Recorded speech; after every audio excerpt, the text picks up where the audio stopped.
page. It's still loading. I'll let you know what happens.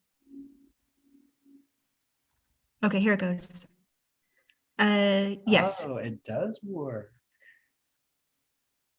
Okay, that's good for me to know. That means that's if I'm in two places at once, someone else could just start the stream for me if I set it up beforehand. Okay. So do I need to do anything right now? Nope, Or we're good. Technically the feed is live, but start whenever you feel like starting. Just be mindful. so I have like an orange bar up at the top that says practice mode only. And then there's like a broadcast, a little button. Do I Yeah. need to click that? Yeah, what the broadcast button essentially means is you're done practicing, ready to go, so you're okay with people watching you. I see. That would just let everyone in. Okay. And then do you want me to hit the record button? Or are you going to be doing that? If you want, whenever you're ready to start speaking, hit record and just start talking. Okay. Completely up to you. All right. So once I hit the broadcast button, that's when like People will start to fill in. Yeah, because if people are logging in now, they're just seeing this hasn't started yet. And how do we know if there's anybody waiting? You can't really know until you let them in and see who starts popping in. I see. Do we know if anybody registered for these? I think we had about 10 so far. Of this one or Yeah. both combined? 10 for this one. Okay, that's cool. I think Daniela just went to my Zoom instead of this Zoom. Text her the link. Okay, that sounds good.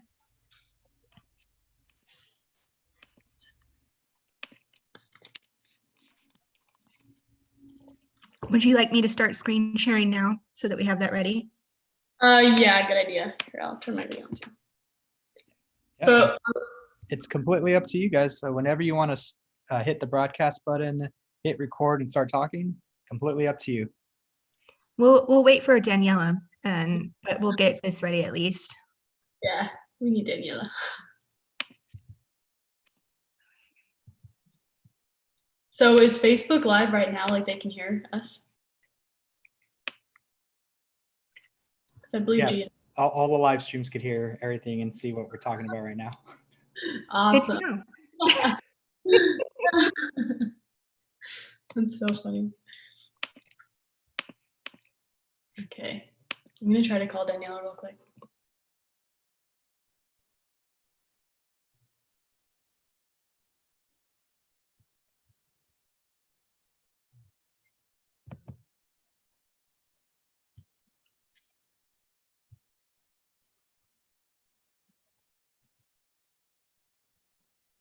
It looks like each platform has one person watching on it so far.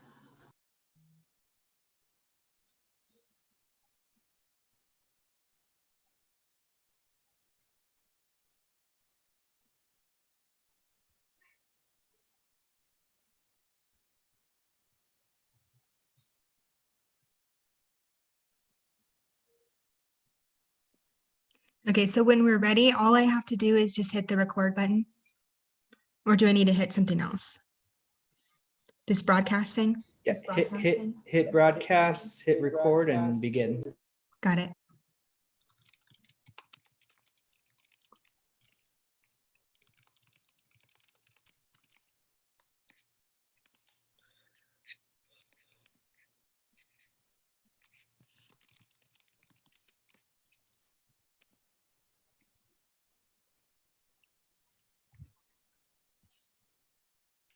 Daniela is typing.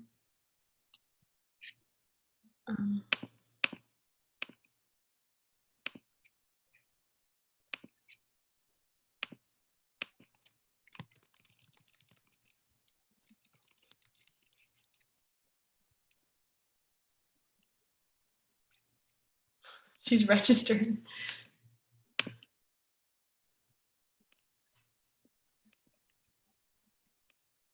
She's coming.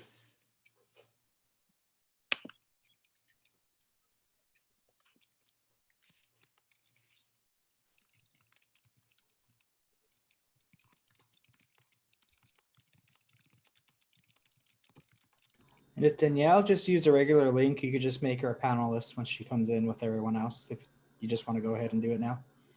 Okay. I'll type her this link.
Okay, Daniela says she is in.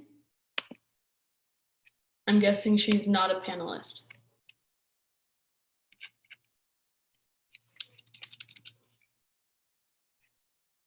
Should we just let everyone in and then Yeah, just do that. Okay. Okay, so I'll hit the broadcast button.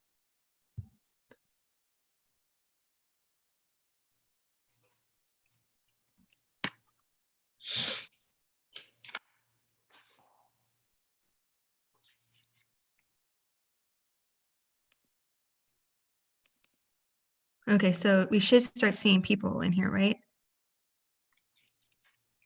Oh, here it comes. Oh, there's Daniela.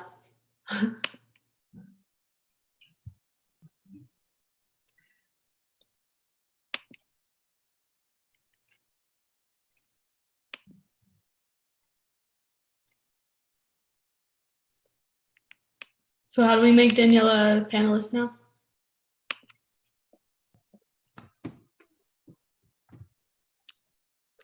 Oh, I can do it. It says on more, it says promote to panelist. I'll do that right now.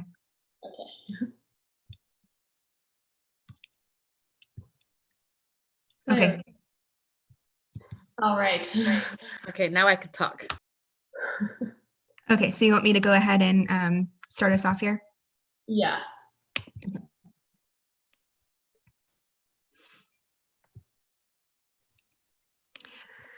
Okay, so hello everyone. I'm glad that everyone is starting to kind of fill in. We're going to start in just a second, but I thought that it would be nice to kind of just give a quick introduction about what we're doing here today and who's going to be presenting. So as for me, my name is Laura Lewis. Whoops, I forgot that. Thank you. Okay, so let me start.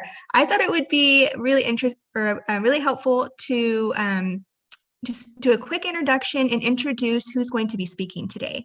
So let me start with myself first. My name is Laura Lewis, and I am one of the librarians at the BC campus. And today we are here with one of our voting workshops. So this series is called Get Out the Vote. And last week we were able to do 2, and this is our last 2 this week. So we have our 1 p.m. today, which you're here for. Hopefully, if you have some time at 6 p.m., you can attend our workshop on the ballot measures, which is going to be really super helpful because those things are very complicated. So right now, we are going to talk about how you can prepare for voting. So we have 2 presenters today from the SGA. We have Vice President Emma McNellis, and then we have BCSGA Senator Daniela Martinez, And so they're going to be talking today about how you can prepare. I will be monitoring the chat box. So if you have any questions, please feel free to put those in. I would like to say really quickly before we start that if you are a student from Professor Cruz Boone's class and you are receiving extra credit for being here today, if you can please put your name and her name in the chat box, that would be great. And that is how she is going to be able to tell that you attended so you can get those extra credit points. Okay, so without further ado, Vice President Emma, go ahead. All right, before we start, to you, Laura and Benny, I just wanted to say, I know we have people viewing on other platforms. If they are also from her class, should we record those chats as well? That just popped in my head. Yeah, I will try to monitor Facebook for that. Okay, all right, thank you. Okay, so thank you again, Laura, for that wonderful introduction. So like she said, we are here for our Get Out the Vote series. This is part 3 of a 4-part webinar series that we've been doing. And today we are focusing on how to prepare for voting. And so with that, Laura, you can go ahead and move on to the next slide. All right, so we went ahead and put together kind of a step-by-step method of how to prepare for voting. So step 1 is you need to know what's on the ballot.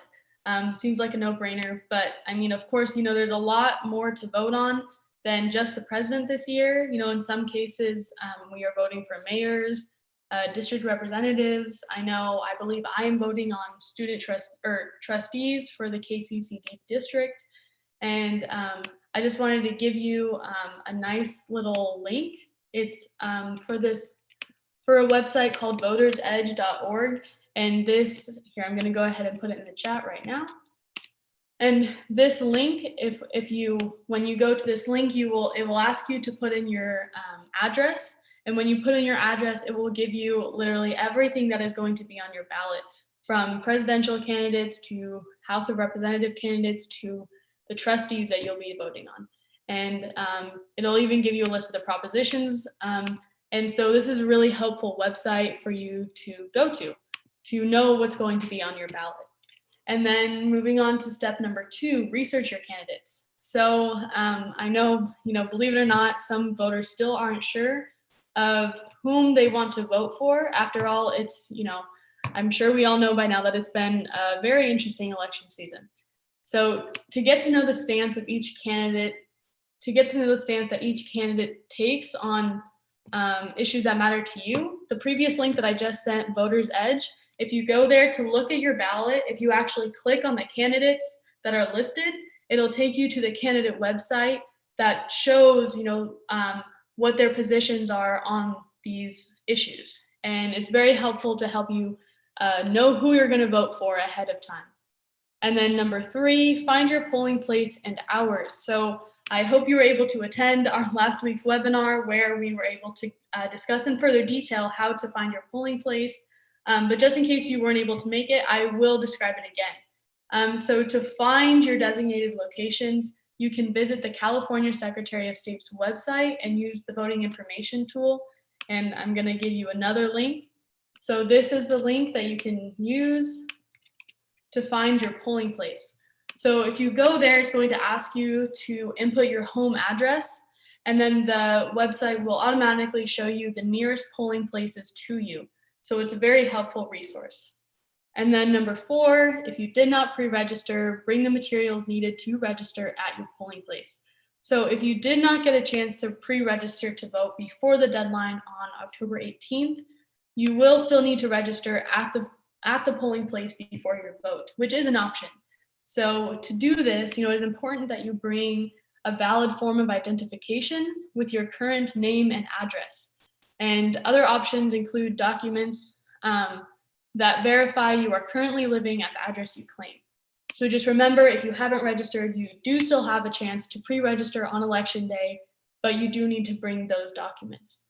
And then number 5, prepare for the possibility of a line. So some have reported in the past that they have waited in polling lines for hours on election day. So, prepare for the worst and bring, water, snacks, or any other things that you need to keep you comfortable during that time, just in case that does happen. And it's difficult to say what times are best to go and vote. But, we could recommend, maybe avoiding, right before lunchtime and right after lunchtime, because that's probably when it's most convenient for a lot of people to go. So if you could avoid those times, you could probably save yourself a little bit of a line. Moving on to number 6, know your rights. This is really important, just in general, and So on the next slide, we have provided a video that goes through all of the rights that voters have in California specifically. And I will go ahead and summarize those up at the very end for you guys after we watch that video. And then lastly, get excited and empowered. The actual process of voting is a lot more simpler than it seems. On election day, you're just going to show up at your correct polling place, sign in or register if you did not pre-register, and then vote with your ballot and drop it in the ballot box. Or if you've mailed in your ballot, just mail it in. Or if you want to mail in your ballot and drop it off, just go to your polling place and drop it off. It's not as complex as it may seem. And voting is it's an easy and rewarding way to take advantage of your American rights, which many people, as we know, many people fought for and died for to protect. So I just want to end with, your voice matters. So remember that and go vote. And with that, we're going to go ahead and move on to the next slide.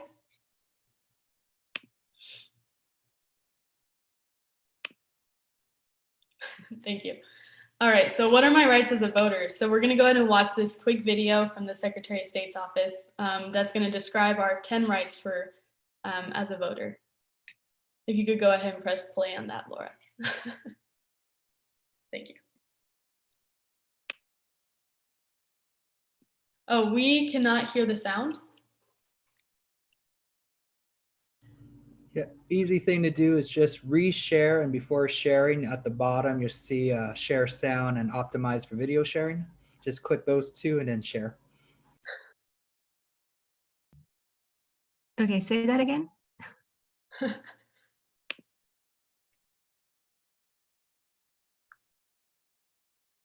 Share computer sound? Is that what I'm putting? Yeah, it should say share computer sound and another one saying optimize for video sharing.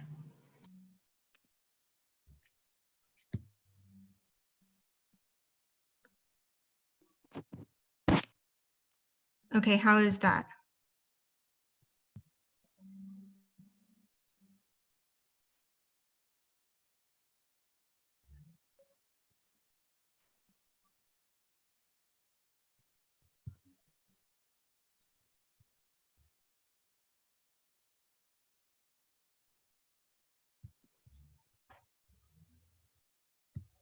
You have the right to vote if you are a registered voter. You are eligible to vote if you are a U.S. citizen living in California, registered where you currently live, at least 18 years old, not currently in state or federal prison or on parole for the conviction of a felony, and not currently found mentally incompetent to vote by a court. You have the right to vote if you are a registered voter, even if your name is not on the list. You will vote using a provisional ballot. Your vote will be counted if elections officials determine that you are eligible to vote. You have the right to vote if you are still in line when the polls close, and the right to cast a secret ballot without anyone bothering you or telling you how to vote. If you have not already cast your ballot, you can get a new ballot if you have made a mistake. Ask an elections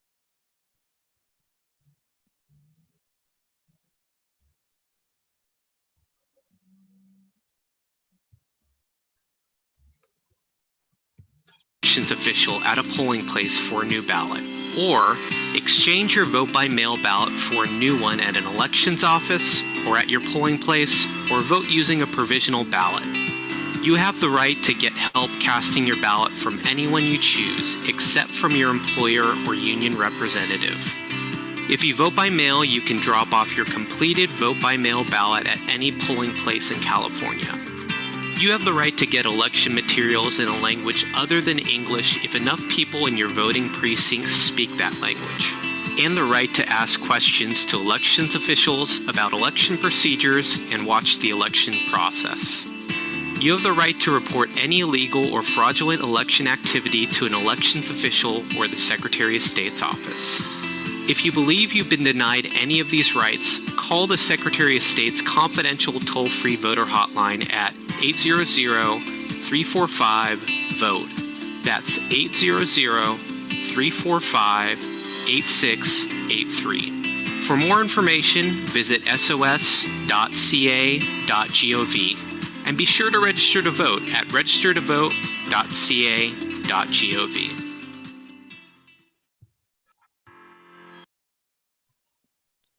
All right, thank you for showing us that video, Laura. I think we got it. I hope we got it figured out. But just in case, I'm going to go ahead and summarize the 10 rights that we do have. I'm going to go ahead and repeat them. And so you have the following rights as a voter. Number 1, you have the right to vote if you are a registered voter. Number 2, you have the right to vote if you are a registered voter, even if your name is not on the list. Number 3, you have the right to vote if you are still in line when the polls close. Number 4, you have the right to cast a secret ballot. Number 5, you have the right to get a new ballot if you have made a mistake. Number 6, you have the right to get help casting your ballot. Number 7, the right to drop off your completed vote by mail ballot at any polling place. Number 8, the right to get election materials in a language other than English. Number 9, the right to ask questions to election officials about election procedures. And number 10, the right to report any illegal or fraudulent election activity. So those are your 10, no worries, Laura, thank you for working with us. So those are your 10 rights as a voter, and just make sure you keep that in mind. I know last year it was my first year voting, and I actually voted at Bakersfield College's downtown location at the Wells Institute, and I was not on the list, and I didn't know what that meant, and now I know.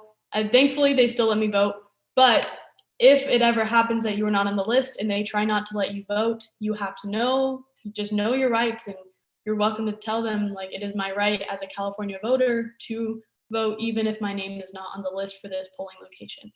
So those are just some rights to keep in mind, so that you are not, your right to vote is not taken away from you. All right, so with that being said, we can move on to the next slide. And I will be handing it over to my co-presenter, Daniela. Take it away. Thank you, Emma. Frequently asked questions. When were the debates? How do I watch the debates? How do I rewatch the debates? And what else do I need to know?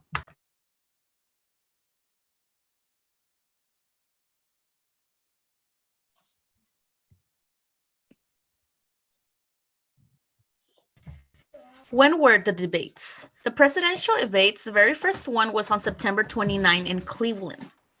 The vice presidential debates were on October 7th in Salt Lake City, and the second presidential debate was supposed to be on October 15 in Miami, but as you know, it was canceled. The third presidential debate, the very last one, was on October 22nd in Nashville, Tennessee.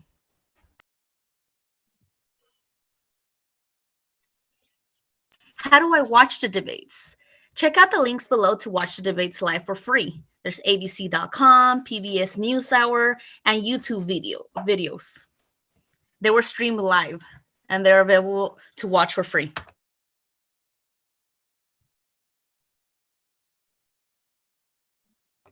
How do I rewatch the debates? All of these are available to rewatch on C-SPAN at the link below or on YouTube.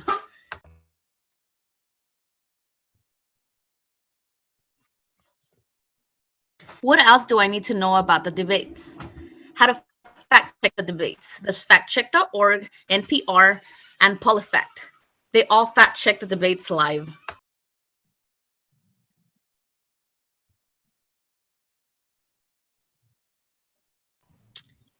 And here's some information on how to vote by mail. I'm going to give it back to Emma.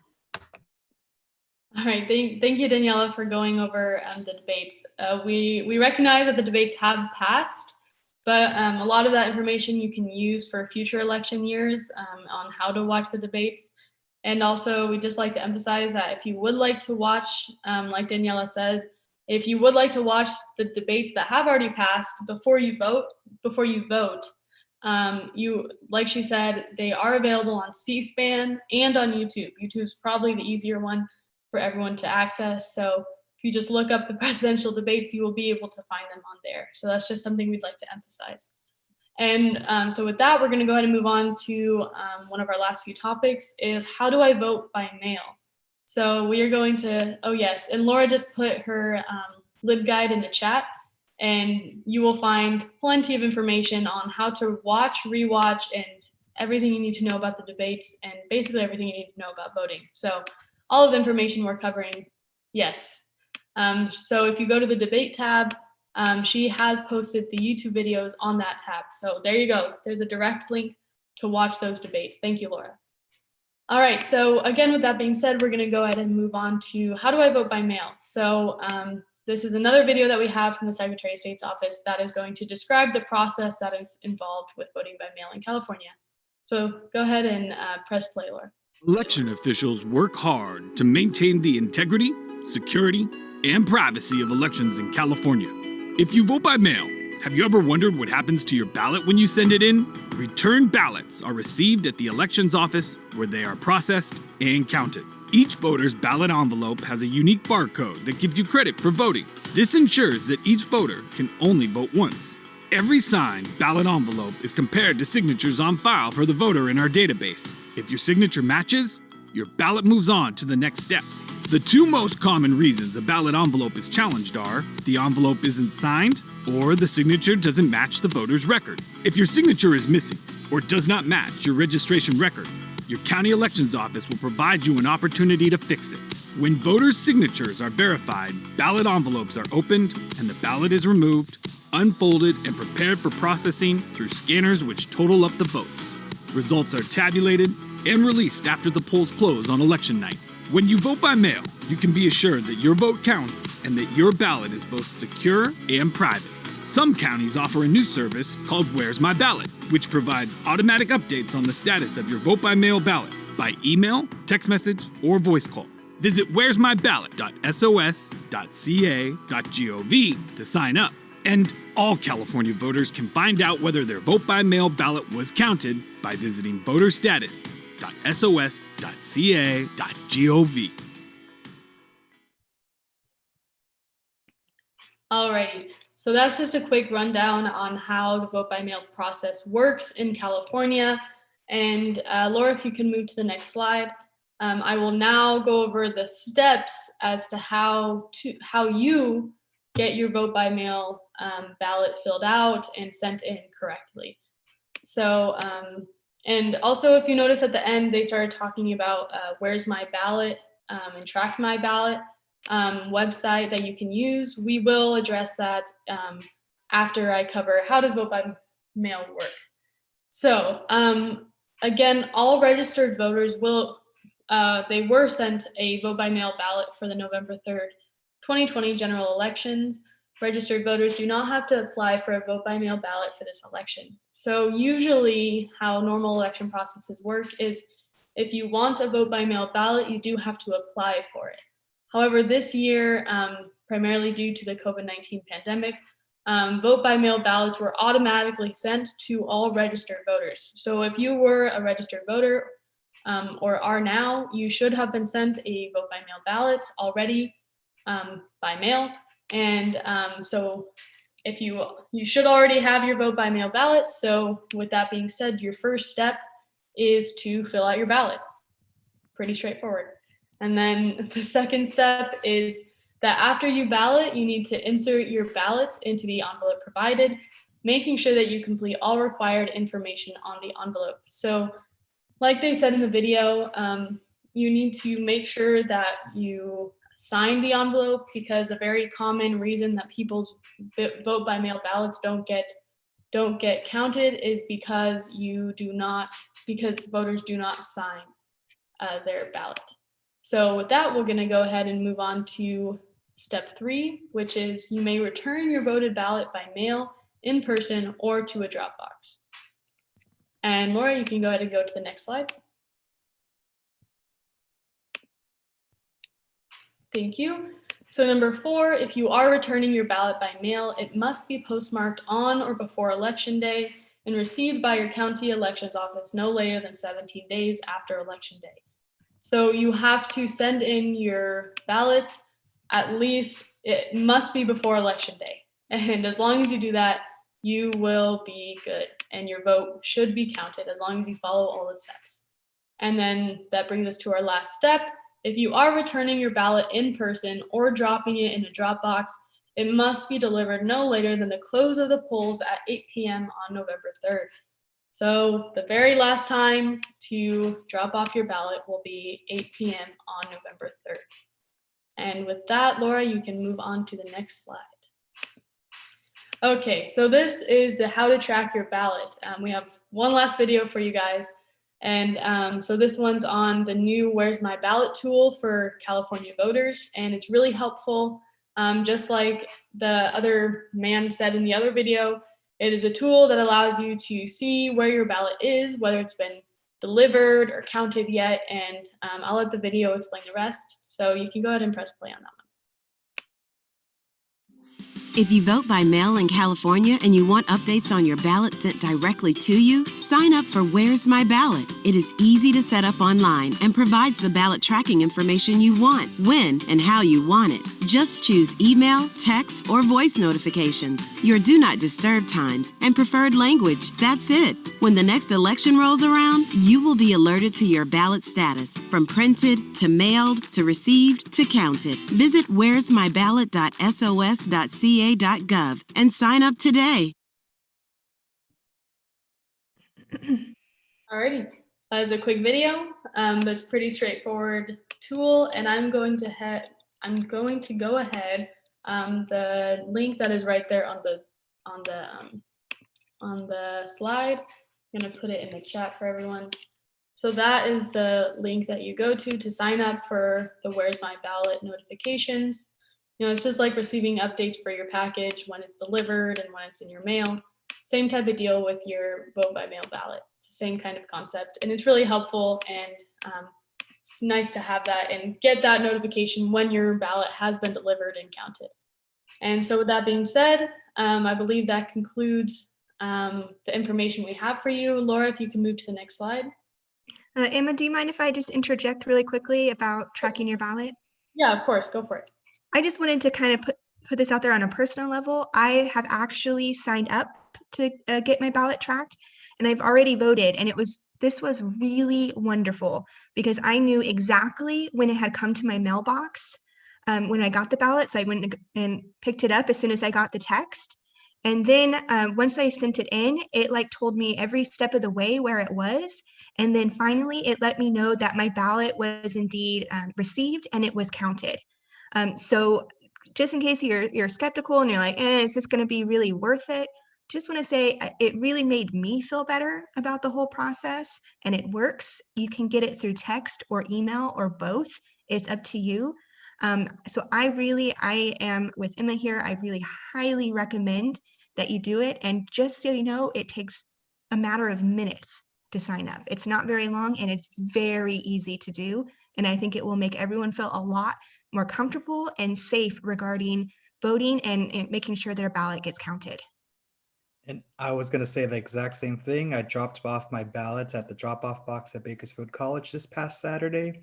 And Tuesday, I got a text saying it made it to the mailbox, post office so far. So it works.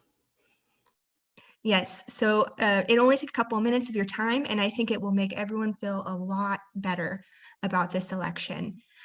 Also, just want to quickly interject about dropping off your ballot at the Kern County Elections Office. One of my fellow librarians did that yesterday, and she said there wasn't a line. She was able to just go there, drop it off in the box, and then leave. And she said it went really, really smoothly, and she was very happy about it. So just want to interject about that. So you have plenty of options here on how you can drop off your ballot. That being said, I'm so sorry that I interrupted you, Emma. Was there anything that you kind of wanted to sum up before we asked for questions?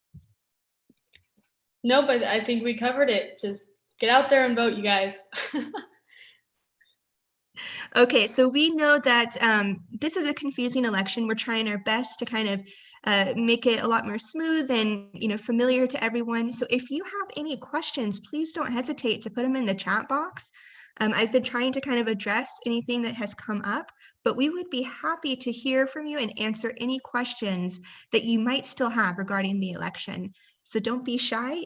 Just go ahead and put something in the chat box and we'll make sure to read it.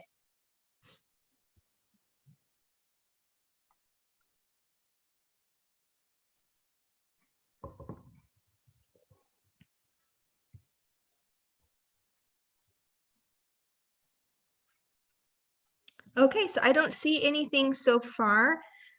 Oh, here we go.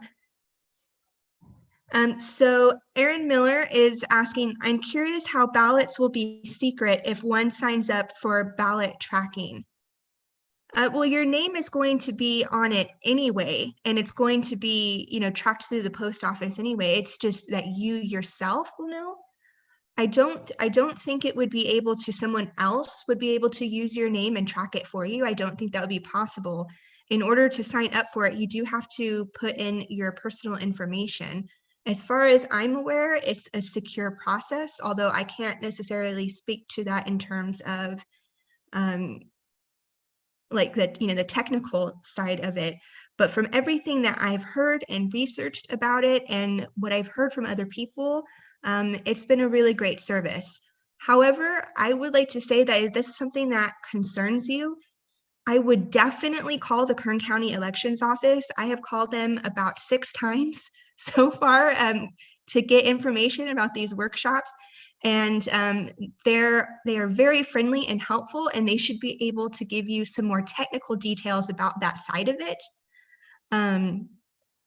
But like I said, anecdotally, from what I've heard from other people, it's been a good service, and everybody that I have heard from that's used it has been very pleased. But that's a really good question.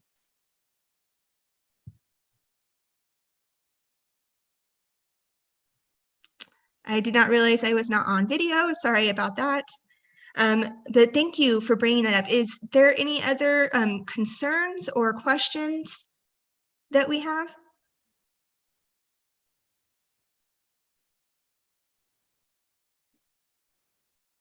There is one more from Lara Salas. She asks, can we walk our mail-in ballot on election day to our nearest polling station? Yeah, I believe you can. I know that they're doing, many of the polling places are doing like, for you can like drop it off in your car, but I think you should be able to walk and do it in that way. What I would recommend doing is once you find your polling place, you should be able to get some kind of number to it, or you can call the Kern County Elections Office.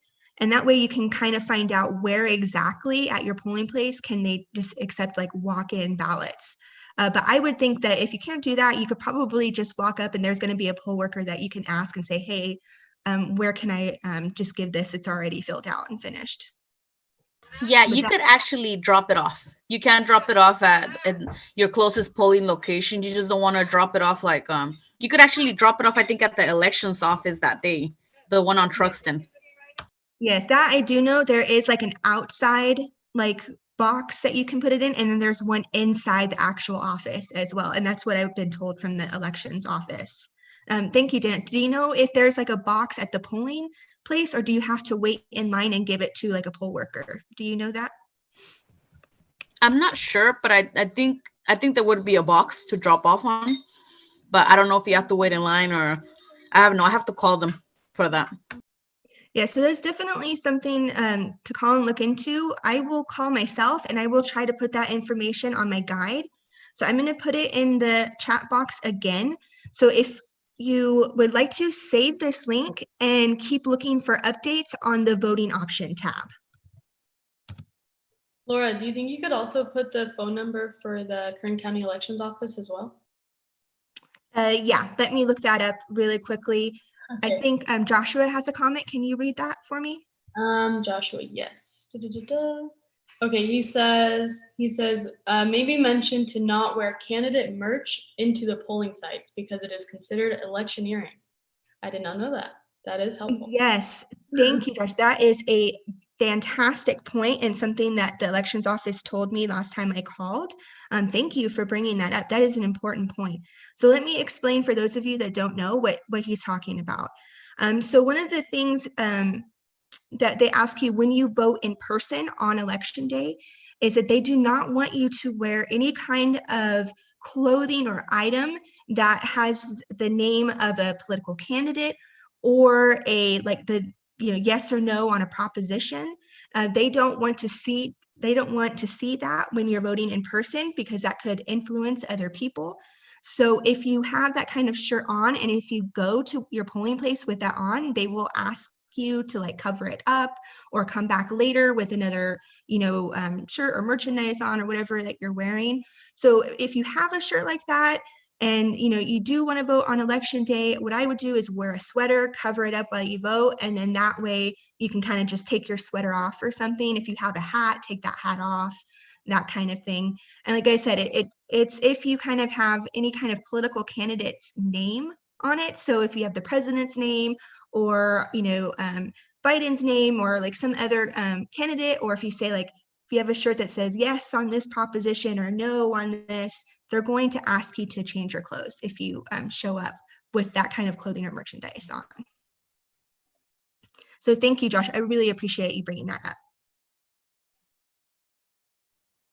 Okay, and I'm looking up as we speak the Kern County elections number so that everyone can have it ready if any questions arise that you want to call them and ask. So I'll take once again, give the mic over to Vice President Emma. Alrighty. I don't see any other questions in the chat. I do see another comment from Joshua Roberts, who says there is also a drop box at the poll sites. I believe that was in reference to the walking your mail-in ballot to the nearest polling location. I believe that was in reference to that question. So that is something to address, that there is a drop box. So thank you for that comment as well. I don't believe there are any other comments, so we'll just go ahead and wait for the phone number. And if you do have any other questions, feel free to drop into the chat and we will address them. Thank you. Oh, okay. Laura just put the phone number in the chat. Looks like it's 661-868-3590. Thank you, Laura.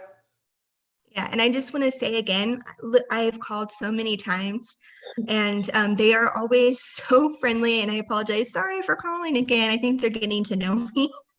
And they were just so nice and polite and patient with all the questions that I had. So if you're worried about calling and then like getting somebody that's mad at you for calling, they're not mad at all. They were actually said that they were grateful that they were getting all of these questions. And also I'd like to say, I didn't even have to wait that long. Every time I've called, it's been a very short time on the phone getting a hold of somebody.